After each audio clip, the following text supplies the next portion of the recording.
How do you deal with your boss? Well, there's a couple of ways. One of the best is just to observe and learn. So for example, if your boss is really super organized and if there's a meeting, he likes to have the agenda and everything out ahead of time, if you're organizing that meeting, you'd want to mimic that. You'd want to do the same thing because clearly that's their style. That's what's important to them. Another great way is just to not be afraid to ask questions. If you don't know, don't assume, and just ask, clarify. If you've gotten a project or gotten something to do and you're not clear on how to write the report or how to provide the end product, make sure that you ask a lot of questions and you have really good clarity with your boss. Communication is another really important aspect. How does your boss like to be communicated with?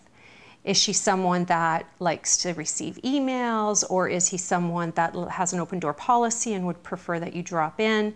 How do you communicate with your boss? What is the best way to make sure that the two of you are having a constant, open dialogue about how things are going, where you're at, and you have an opportunity to ask questions and get guidance?